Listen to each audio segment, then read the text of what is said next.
My name is Cora Vance. For the better part of a decade, my life was a garden I tended with quiet devotion. As a landscape designer in the perpetually green city of Port Blossom, my work was my breath. I found a deep, almost spiritual satisfaction in bringing order and beauty to neglected spaces, in coaxing life from dormant soil. It was a skill and a love passed down from my grandmother, a woman whose hands always smelled of earth and roses. She left me not only her passion but also a modest inheritance, which I used to buy the small craftsman bungalow on Hawthorne Lane, a house nestled under the protective canopy of ancient maple trees. It was my sanctuary, the canvas onto which I painted my life with my husband, Julian. Julian was the opposite of the earth and soil I loved. He was polished, sharp, a man of abstract concepts and corporate strategies. He worked at Apex Strategies, a downtown firm housed in a tower of glass and steel that seemed to pierce the often overcast sky. I found his world fascinating, a counterpoint to my own. He was the crisp line of a modern sculpture against the soft, organic forms of a perennial bed. We had, I believed, a beautiful balance. Our home was a blend of us, my overflowing bookshelves and potted ferns sharing space with his minimalist art and sleek technology. For 7 years, I believed we were building a life as sturdy and lovely as the old house that held us.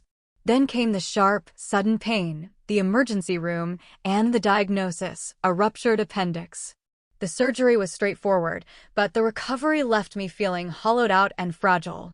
The hospital, with its sterile scents and relentless beeping, was a place devoid of life, and I yearned for the familiar comfort of my home, the scent of damp earth after a rain, the soft weight of our quilt, the steady presence of Julian. The doctors, pleased with my progress, decided to release me a day early. A small gift, they said. I decided to keep it a secret to surprise Julian. I pictured his face, the way his eyes would crinkle at the corners when he smiled, the warmth of his embrace. I imagined a quiet evening, curled together on our worn leather sofa, the world outside fading into the gentle Port Blossom drizzle. The fantasy was so vivid, so comforting, that it carried me all the way home. The taxi glided through the rain-slicked streets, the city lights blurring into soft strokes of neon and gold against the wet glass. I leaned my head back, the ache in my abdomen a dull throb, a reminder of the vulnerability I was so eager to shed. The driver, a kind man with a gentle voice, wished me well as he helped me with my small overnight bag. The air that greeted me was cool and clean, thick with the scent of pine needles and wet pavement, the signature perfume of a Port Blossom evening. It felt like a cleansing breath after the recycled air of the hospital. Each step up the flagstone path to my front door felt like a step back toward myself. I could see the warm light glowing from our living room window, a beacon in the misty twilight. My heart lifted. He was home. I slid my key into the lock, the familiar, satisfying click, and pushed the door open, a soft smile already on my lips. "I'm home," I called out, my voice a little weak but full of happy anticipation.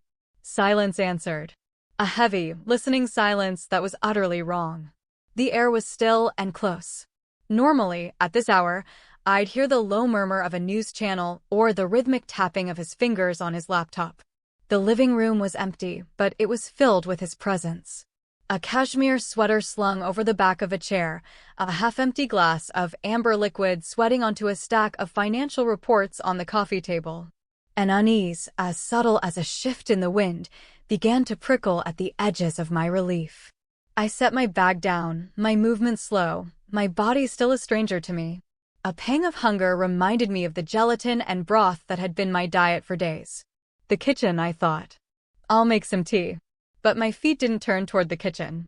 Some deeper, older instinct pulled me down the hallway, toward the soft sliver of light that escaped from beneath our bedroom door. The door was ajar. I pushed it open gently, my hand barely making a sound against the cool wood. And the world stopped. It didn't shatter. It didn't explode. It simply ceased to move. The air thickened, sounds muffled, and my vision narrowed until all I could see was the scene framed by the doorway. There, in our bed, the antique four-poster we'd found in a dusty shop in the countryside, The bed where we'd whispered dreams and weathered fevers and made love under the dappled morning light was Julian. He was not alone. A woman with long, dark hair was beside him, her head resting on his shoulder. They were wrapped in our quilt, the one my grandmother had stitched for me. Julian was murmuring something, a low, intimate sound that vibrated with a contentment I knew so well. He was smiling. And then he saw me. His smile didn't just vanish, it was ripped from his face. His body went rigid, a sudden, violent tension that communicated pure, primal panic. The woman, sensing the change, turned her head. Her eyes widened, a small, startled gasp escaping her lips as she instinctively clutched the quilt to her chest. In that moment, 1,000 emotions should have crashed over me. Rage, despair, hysteria. But there was nothing. A profound and terrifying calm settled in my core, a pocket of absolute stillness in the center of the hurricane. It felt as if a fine crystal sculpture inside me, something I had spent my entire adult life carefully crafting and polishing, my trust, my love, my sense of safety, had been struck, and instead of shattering into a million pieces, it had simply turned to dust. I did not scream. I did not cry. I did not speak a single word. My gaze met Julian's, and in his eyes I saw not remorse, but the frantic calculations of a man caught in a trap of his own making. He started to stammer, to push himself up, his mouth forming my name. But I was already turning away. I walked back down the hallway, my footsteps steady on the old hardwood floors. I passed the living room, the abandoned drink, the discarded sweater. I picked up my bag from the entryway, my hand closing around the worn leather handle. I opened the front door and stepped back out into the cool, misty night, pulling the door closed behind me until it clicked shut, softly, finally. He didn't follow. He didn't call out. The silence from within the house was as absolute as my own. Outside, the rain had softened to a fine mist that clung to my skin and hair. It felt real. It felt clean.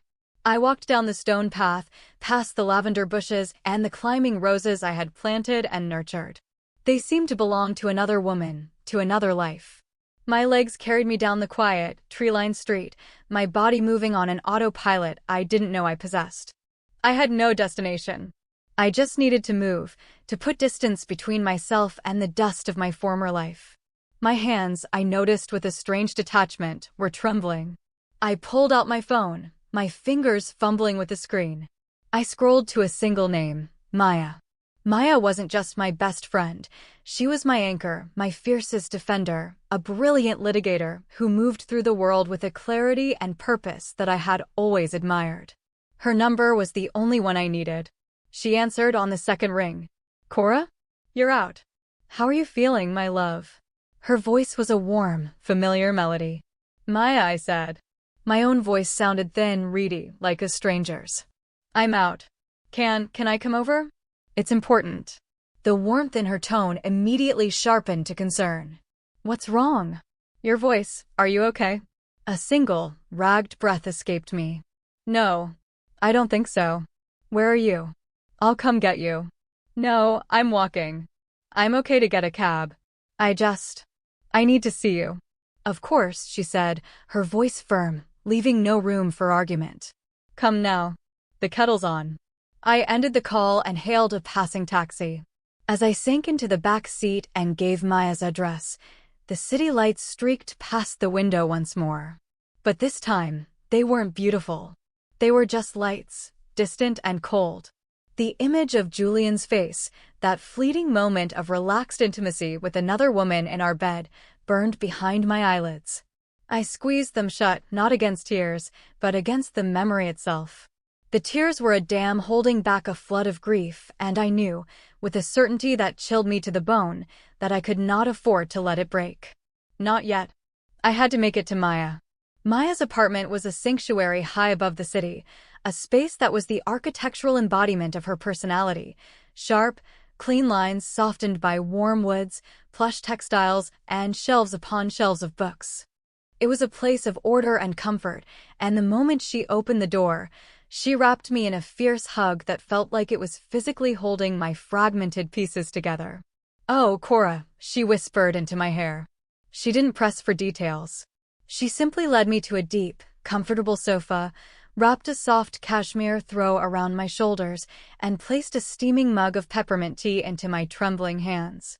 For a long time, I just sat there, staring into the swirling steam, the warmth of the mug seeping into my cold fingers. The words were lodged in my throat, heavy and sharp-edged. To say them out loud would be to give them form, to make the nightmare real. Maya sat beside me, not speaking, her presence a quiet, unwavering pillar of support. She knew I would talk when I was ready. Finally, I took a shaky breath. "They let me out early," I began, my voice barely a whisper. "I wanted to surprise him." I recounted the story in a flat, emotionless monotone, as if I were describing a scene from a movie I had watched. The taxi ride, the quiet house, the light under the bedroom door. When I got to the part about what I saw, my voice cracked, and the carefully constructed dam of my composure began to crumble. I described the look on his face, a quilt my grandmother had made, the way the silence felt when I closed the door behind me. Each word was a fresh cut. When I finished, the silence in the room was profound. Maya's face was a mask of cold fury, but her hands, when she took mine, were gentle. "That absolute bastard," she said, her voice low and tight with rage. "That calculating, despicable man." And then, the dam broke. The tears I had held back streamed down my face in hot, silent torrents. It wasn't a loud, theatrical grief, but a deep, silent weeping that shook my entire body. It was the grief of a gardener whose most cherished creation had been poisoned from the roots up. Maya simply pulled me against her shoulder and held me, stroking my back as I sobbed, letting the first wave of pain wash through me. After what felt like an eternity, my tears subsided into ragged breaths. I pulled back, wiping my eyes. "What do I do, Maya?" I whispered. "Everything is gone." "No, it's not," she said, her voice shifting from comforting friend to sharp-witted lawyer. Her eyes were clear and focused. "He has not taken everything. He has only revealed who he is. And now we act. You are not going to be a victim in this, Cora. You are going to be the one in control." She leaned forward, her intensity a lifeline. "Tell me about your finances." The house, I said, my mind slowly beginning to work again. "The down payment was from my grandmother's inheritance. It's in my name. The mortgage, too. We've been paying it down aggressively with my income from the business." A flicker of something sharp and triumphant lit up Maya's eyes. "Good. That is very, very good. That is our fortress. And we are going to secure the gates. First thing tomorrow morning, you are going to protect yourself." I looked at her, a sliver of my own strength beginning to return, sparked by the fire in her. "How?" "First, you call the bank. You freeze all joint credit cards and remove his access to any joint accounts. We will transfer the majority of the funds to a new account in your name only. Second," she continued, her voice gaining momentum, "we change the locks on your house. That is your house, Cora. He has desecrated it, but he will not take it from you. You have every right to feel safe there." The thought of returning to that house made my stomach churn, but the idea of Julian being locked out, of his key no longer working, sent a surprising jolt of power through me. It was a small, decisive action in a world that had suddenly become chaotic and terrifying. "Thank you, Maya," I breathed, the words heavy with a gratitude so immense it almost brought fresh tears. I wouldn't know where to start." "You don't have to," she said, her expression softening. "That's what I'm here for. We're a team. Now, you're going to stay here tonight. You're going to try to sleep. Tomorrow, we build the wall." Sleep felt like an impossible luxury. Tucked into the clean, crisp sheets of Maya's guest room, my mind was a relentless projector, replaying the scene in the bedroom on a loop. But underneath the pain, a new feeling was taking root, watered by Maya's resolve. It was a cold, hard anger. He had not just broken my heart, he had violated my home, my trust, my past, and my future. He thought I was the soft, yielding soil of the gardens I tended. He was about to find out that I could also be the stone. The next morning dawned gray and misty, the sky over Port Blossom a soft, bruised purple. I awoke not with a sense of dread, but with a strange and unfamiliar clarity. The shock had burned away, leaving behind the hard, unyielding bedrock of purpose. Over coffee and toast in Maya's sun-drenched kitchen, I made the first call. My voice, to my own surprise, was calm and steady as I spoke to the bank representative, instructing her to freeze our cards and block Julian's access to our savings. Each word was a brick being laid. Each confirmation from the operator, a layer of mortar. Next, I found a 24-hour locksmith online.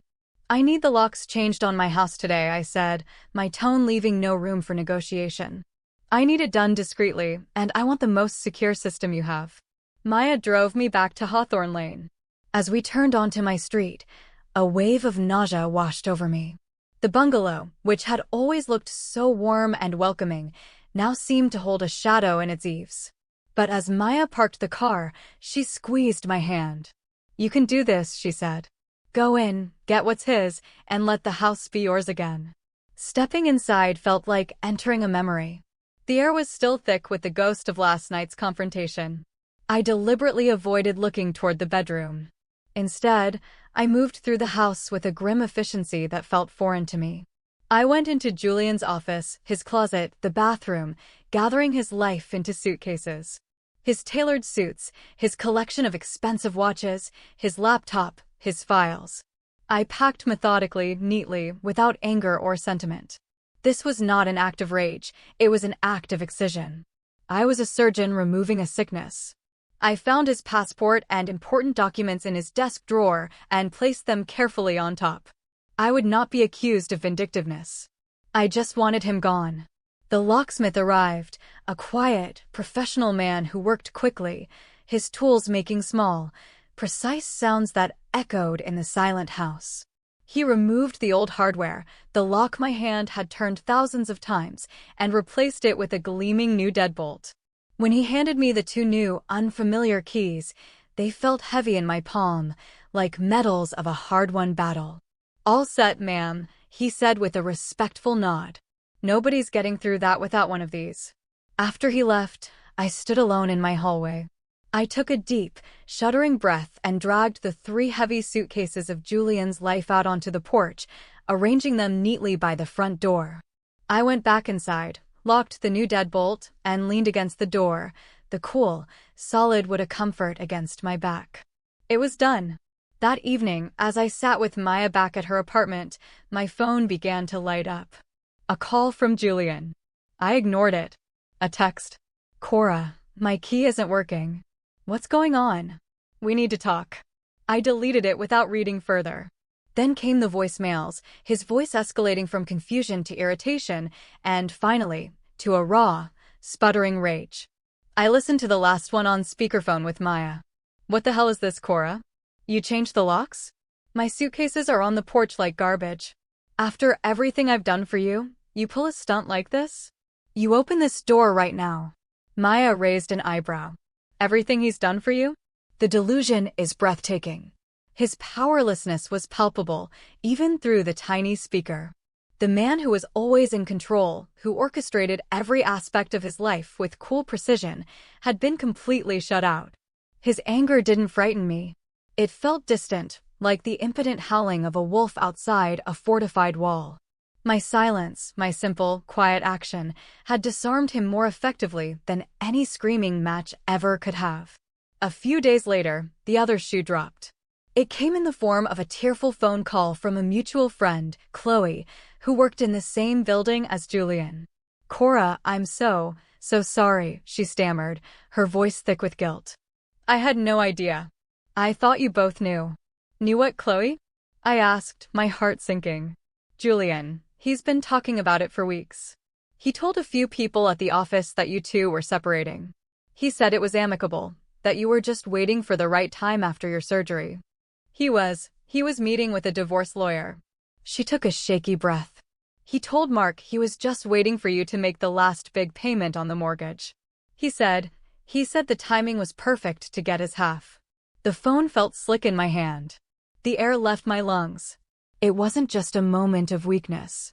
It wasn't a fleeting, meaningless affair. It was a plan. A cold, calculated, Financial strategy. He had been waiting for me, his wife, to recover from surgery after I had poured the last of my significant earnings into our shared home, to divorce me and take half of the asset I had essentially paid for myself. The betrayal was so profound, so venomous, it transcended infidelity. He hadn't just cheated on me, he had been actively plotting to fleece me, all while playing the part of a loving, supportive husband. The kindness, the concern during my hospital stay, the shared laughter over dinner, it was all a performance. A meticulous, long-running charade designed to strip me of my security. I shared the news with Maya that evening in her office, the city lights twinkling below like a galaxy of fallen stars. She listened, her face growing stonier with every word. So the mistress wasn't a mistake, I said, my voice hollow. She was part of the exit strategy. A new life he was lining up while he was waiting to cash out on the old one. And he thought you would be too broken, too grief-stricken, to fight back, Maya finished, her voice dangerously quiet. He thought you'd be the weeping, pleading wife, and he could play the magnanimous victim of a broken marriage, graciously taking half of your house. A bitter laugh escaped me. He completely misread his audience. He misread his protagonist, Maya corrected, a fierce, proud smile touching her lips. He thought you were a supporting character in his story. He never realized you were writing your own. She stood up and walked to her filing cabinet, pulling out a thick folder. Well, he wanted a divorce. Let's give him one he'll never forget. The divorce proceedings were a battle Julian was not prepared to fight. He had expected tears and negotiation. He got Maya's icy professionalism and a mountain of financial documents that proved, unequivocally, that the bungalow was mine. The inheritance, my business income, the meticulous records I'd kept for my work, they all told a clear story. He had contributed his salary to our lifestyle, the expensive dinners, the vacations, the designer clothes, while I had built our foundation. His attempts to contact me became more desperate. The angry voicemails gave way to pleading texts filled with hollow apologies and professions of a love he had clearly never understood. Sophie meant nothing. It was a stupid mistake. You are my whole world, Cora. Don't throw us away over this. Reading them, I felt nothing but a profound, weary pity for him. He was still playing a part, still reading from a script that no longer applied. My silence continued to be my shield and my sword. Maya handled everything. She was a brilliant, unbreachable wall between my healing world and his chaotic attempts to regain control. The legal battle was swift and decisive. In the end, Julian walked away with his personal effects and a small portion of our joint savings. The house, my sanctuary on Hawthorne Lane, remained entirely mine. But it was a hollow victory. I stood in the living room one afternoon, the sun streaming through the windows, and felt no connection to the space. Every corner held a ghost. The sofa where he'd lied to me, the kitchen where we'd cooked together, the hallway that had led to the end of my world. The garden outside, my beautiful, thriving garden, felt like a monument to a life that was a lie. I couldn't heal there. It was like trying to recover from a snake bite while still living in the snake pit. I'm selling it, I told Maya over dinner a week later. She looked at me, her expression searching. Are you sure? You fought so hard for it. I fought for my independence, not for a building, I said, the clarity of the decision settling peacefully inside me. It's not a home anymore, Maya. It's a museum of a failed marriage. I need to build something new on fresh ground. Selling the bungalow was the final act of letting go. It was painful, like amputating a limb that had once been healthy. But with the sale finalized, a profound sense of lightness filled me. I had money in the bank, my business was thriving, and for the first time in my adult life, my future was an empty, unplotted field, waiting for me to plant something new. I found a bright, airy apartment in a different part of the city, one with a large terrace overlooking a park. I filled it not with a balance of two personalities, but with the full expression of one, my own. The walls were painted a warm, earthy green. My grandmother's quilt was draped over a new armchair, its history reclaimed.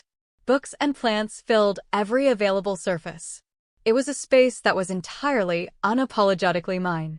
I poured myself back into my work, but with a different intention. I took on projects that excited me: a public rooftop garden for a community center, a sensory garden for a children's hospital. I found that creating beauty for others was a way of creating it within myself. The act of nurturing life, of watching something grow from nothing, was my therapy. It was a slow, quiet process of rebuilding, seed by seed, root by root. Months melted into a year. The sharp edges of the pain softened. The memory of Julian became less of a gaping wound and more of a faint, silvery scar, a reminder of a lesson learned about resilience, about the surprising depths of my own strength. One crisp autumn afternoon, I was at a local nursery, searching for Japanese maple saplings for a client's project. I was lost in thought, debating the merits of a bloodgood versus a crimson queen, when a man's voice, quiet and warm, spoke beside me. The Crimson Queen has a more delicate leaf structure. It holds its color better in the late season. I turned. He was tall, with kind eyes and hands dusted with sawdust. He smiled, a gentle, unassuming expression. "I'm a woodworker," he explained, seeming to read my mind. "I spend a lot of time looking at trees. My name is Leo." We talked for an hour about trees and wood grain and the way the light changes in the fall. There was no pretense, no agenda.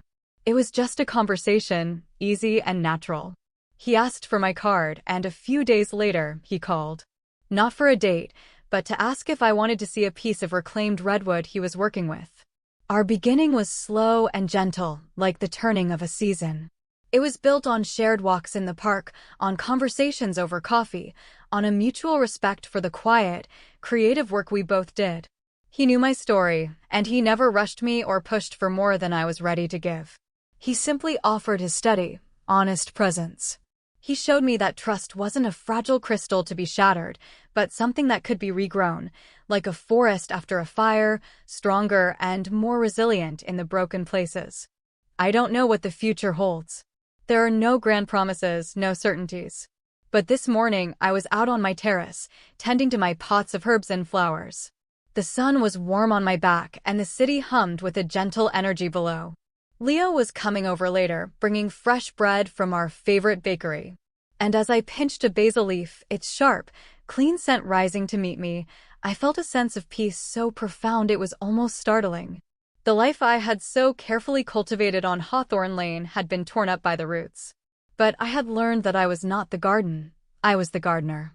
I had learned to respect my own boundaries, to honor my own worth, and to find the courage to till the soil and plant again. The ground was broken, yes, but it was from that broken ground that something new, and infinitely more authentic, had finally begun to grow.